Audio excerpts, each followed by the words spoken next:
विश्व कितना विशाल है। कभी सोचा है इसकी शुरुआत कब हुई, कहां से आई आत्माएं और क्यों बदलते रहते हैं युग। कभी ये धरती स्वर्ग समान होती है, जहां हर ओर शांति, प्रेम और पवित्रता का राज्य होता है, और कभी यही धरती दुख, अशांति और संघर्ष से भर जाती है। क्या ये सब संयोग है या इसके पीछे कोई अनंत नियम, कोई दिव्य योजना काम कर रही है? तो आइए जाने सृष्टि चक्र के इस अनादि अनंत रहस्य को, जैसा स्वयं परमपिता शिव हमें समझाते हैं।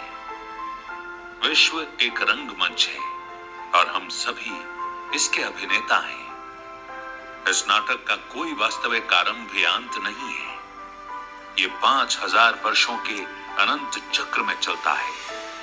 समय चक्रीय है और इसकी हूबहू पुनरावृत्ति होती रहती है।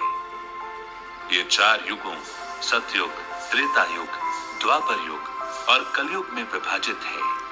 प्रत्येक युग की अवधि समान रूप से 1250 वर्ष है। ये नाटक मानव आत्माओं के उत्थान और पतन, ज्ञान और अज्ञान, सुख और दुख, स्वतंत्रता और कर्म के बंधन की अद्भुत कहानी है। आत्माएं अपने घर परम धाम से समयानुसार सृष्टि रंगमंच पर अपना अपना पार्ट निभाने के लिए अवतरित होती हैं। प्रत्येक आत्मा का अपना विशिष्ट रोल होता है, जो वो कल्प कल्प पर समान रूप में पुनः निभाती है। सतयुग, जिसे स्वर्ण युग कहा जाता है, नई सृष्टि चक्र का प्रथम युग है। ये वो समय है जब लक्ष्मी नारायण का एक छत्र दैवीय राज्य होता है। उस युग में संपूर्ण विश्व में शांति, सुख, पवित्रता और समृद्धि का राज्य रहता है। सभी आत्माएं सर्वगुण संपन्न, 16 कला संपूर्ण निर्विकारी और अहिंसा परमो धर्म का पालन करने वाली होती है। वहां कोई भी दुख, रोग या संघर्ष नहीं होता। सभी देवात्माएं मर्यादा पुरुषोत्तम जीवन जीती हैं और प्रकृति भी सतो प्रधान होकर मनुष्यों की सेवा में रहती है। सतयुग के पश्चात प्रारंभ होता है त्रेता युग, जिसे रजत युग कहा जाता है। इस युग में आत्माओं की संख्या बढ़ती है और परिवार तथा राज्य का विस्तार होता है। यद्यपि ये युग भी धर्म, मर्यादा और पवित्रता से युक्त है, परंतु सतयुग की पूर्णता में थोड़ी कमी आ जाती है। आत्माएं अब 14 कला संपन्न होती है। इस युग में विकारों का प्रवेश नहीं होता। यही वह काल है जब श्री सीता राम का आदर्श राज्य होता है। त्रेता युग के पश्चात आता है द्वापर युग, जो आत्माओं के जीवन में बड़ा परिवर्तन लाता है। इस युग में आत्माएं अपनी मूल आत्मिक पहचान को भूलकर देहाभिमान में आ जाती हैं। यहीं से विकारों का प्रवेश आरंभ होता है। काम, क्रोध, लोभ, मोह और अहंकार आत्मा के साथ जुड़ जाते हैं। अब संसार में सुख और शांति की जगह अस्थिरता और द्वंद्व आने लगता है। प्रकृति भी सतो प्रधान से रजोगुणी बनती है और अपनी पवित्रता खो देती है।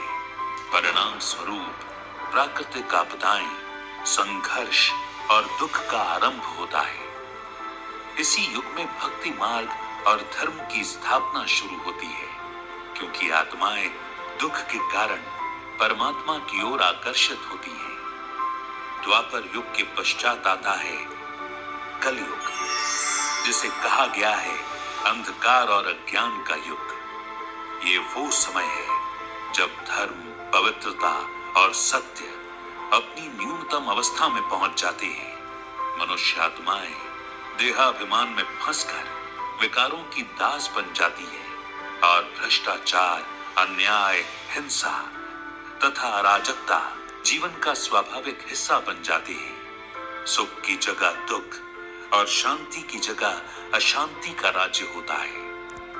आत्मा अपने मूल स्वरूप शांति, पवित्रता और प्रेम को भूलकर दुख और असंतोष में भटकती रहती है। जब अंधकार अपनी चरम सीमा पर पहुंच जाता है, तब परमात्मा शिव स्वयं अवतरित होते हैं। इसे ही संगम युग कहा जाता है, जहां परमात्मा राजयोग के माध्यम से पवित्रता, सुख और शांति का मार्ग दिखाते हैं। आज हम उसी सौभाग्यशाली संगम युग पर खड़े हैं, जहां परम पिता शिव हमें पुकार रहे हैं, अपने सत्य स्वरूप को पहचानो और मुझसे योग लगाकर आने वाली सतयुगी दुनिया के अधिकारी बनो।